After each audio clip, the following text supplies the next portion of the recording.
When your family gets together for the holiday, is it more of just like your intimate family or is it more extended family? Growing up for me, since all my mom's side it was in Hawaii, my dad's side was all over the place.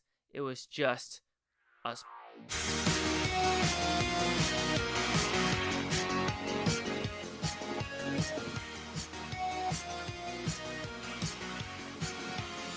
Chase Lee Hockey here with the Blue Futon reviewing Christmas Eve in Miller's Point. So what's it about? Pretty simple premise. I'm gonna guess we're in like the 2005, 2010 range in Miller's Point with a huge family getting together for Christmas Eve. And it looks like they do it every year, where they do open presents, where they eat, where they go on this walk, where there's a firefighter, I want to call it parade, but we're doing that with a lot of family members and a lot of, I want to call it shenanigans, but a lot of interesting characters and following with what they're trying to deal with this holiday season. So, did I like this film? I won't lie, when I didn't see any trailer, I just saw that this was coming out in a theater near me. I was like, I'm just going a deep dive into it. I thought it was an interesting character study, but when the theater or when the credits were rolling, I was just thinking like, what am I supposed to get from this? Yes, I understand that there's different dilemmas with, are we going to sell the parents' house? Someone's writing a book. Then we have maybe some marriage uh, issues. We also have just like angsty issues. We also have teenagers that want to go off, and there's, teenagers versus parents and things like that, which is very admirable and true to a point with what families will have to go through. But I guess at the very end of the movie and how it ended, I understand that they wanted to have some ambiguity of especially like, what's in the box? What's in the box? 'Cause I really want to know what was in the box. But I just felt like I needed more information, but there was just too many characters to give to me. So when talking about the positives, it was filmed interesting. There were some interesting shots that I haven't really seen before of how they're going to film it. For example, we are showing different views of what other people are seeing. For example, the fire truck scene. We are seeing it through the eyes, I would just say, random neighbors, the family, kids with weird spectacle glasses, how they're seeing everything going on. Their just joy of the holiday. Some of the parents, rolling eye moments of the holiday. So I enjoy that we got different perspectives in how it was filmed. Then we also have the teenager aspect with just a bunch of teenagers in the town. And I think that might have been one of the weaker points of the film because when we get to that part of the film where the teenagers sneak out of the house and kind of do their own thing, I felt like it just fleshed out to a lot of characters, and it's hard for me to figure out who belongs to who. And the reason I say that is the movie starts off with this family of four driving to the big house to meet the extended family. And then, but this whole teenager scene feels like they've known everyone in this town for decades, and they've known each other for days, for weeks, for months, for years. But I didn't get the feel of it because it just feels like they all already knew each other too much for them to be friends. It's like pack of 15 plus teenagers. And there's this interesting aspect with the cops, Michael, Cera, and someone else, where there's this interesting dialogue with about, having a love fling in the police department, just weird things like that, where I don't know what they're trying to prove. And so that really bothered me. I know I'm mixing the positive and negatives with this film, but I just feel like this film has like this spurts of like, okay, what are we trying to say versus spurts of, oh my God, that's some ingenious stuff. There's two real scenes that really stuck out to me. There's just one where they're watching old family videos on a boob tube. And I was just thinking like, and how you're getting different perspectives of like, it looks like a wife died. And then another couple of like, maybe they're not having a good time in their marriage right now, but you get to see them being happy and how the past forges people for the future and some decisions that are made. So I liked that part of the movie. Also, there's a part of a movie where a character is trying to write a book and he wrote a chapter.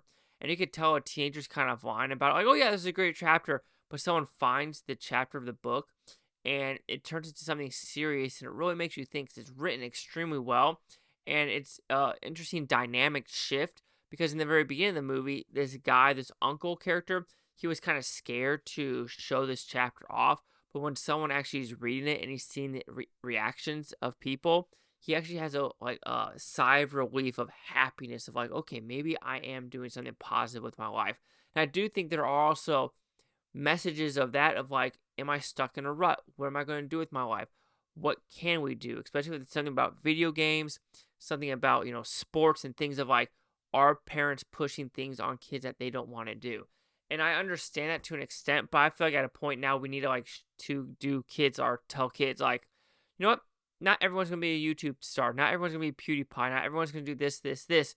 And sometimes you're gonna be the plumber. Sometimes you're gonna be the person in the army. Sometimes you're gonna be that financial advisor. Sometimes you're gonna be that real estate agent. Not everyone could be LeBron James. Not everyone could be the George Clooney. Not everyone could be the Neil Armstrongs. It's just not in any part of life. And I think there are scenes in this that kind of go that way. Maybe I'm stretching right now, kind of like Room 237, that shining doc of like what some things might make in or mean in this movie.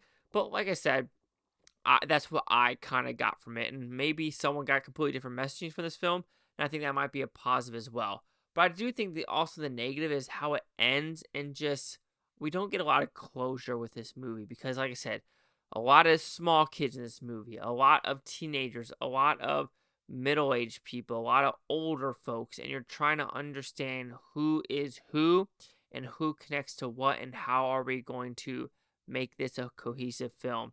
And I do think it kind of works. It's kind of reminded me of a PG-13 version of The Big Chill, where it's basically we're focused on a family, but that one's more R-rated and more, I don't know if I like The Big Chill as much as other people, but it's kind of reminded me of that, but in a Christmas setting. Or you could say it's like a National Lampoon's Christmas Vacation, but a lot less shenanigans. So overall, the Christmas Eve in Miller's Point, it's an interesting character study of a family and where life can take you and what are you willing to do to kind of go that route. And it's not too late, being your 55s to write a book. You go get J.K. Rowling's. She was writing this stuff forever. Every time she had an idea, note card, put it in a binder, note card, put it in a Rolodex, whoever finally made that book.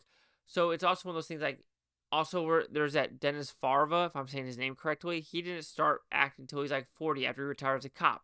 Steve Buscemi, he was a firefighter. So I guess that also deals with, even though you might not have started young in life, there is still time to do something that you want to do before you are these grandma characters who's passing out in chairs that are automatic going up and down the stairs. But it is shot well. There's some really good dialogue moments sprinkled throughout this movie, but I don't know. I just felt like there's too many characters for me to actually just connect with one or two of them. So Christmas Eve in Miller's Point will receive a 3.5 out of 5 with Futon. It goes at 70%. I don't know why I was going between the 60 and 70, but I just think the amateur-ish filmmaking look of it really shined to show that it wasn't really, I hate to say the word professional, but I like that it looked that way. So let's see the critics and user scores gave this one.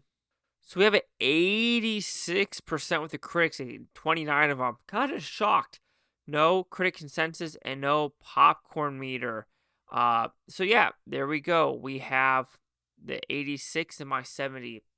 Chase Lock here with the Blue Futon. Like, comment, subscribe. Let me know what you think of Bluetonian. You Blue Futonians, think watch. Have a great day. I'll watch this tape tomorrow, a week from now, a month, or a year from now. Every single freaking one of you. Peace and love. Peace and love. And yeah, it does kind of goes on that lines of, enjoy life with what you can and what you have.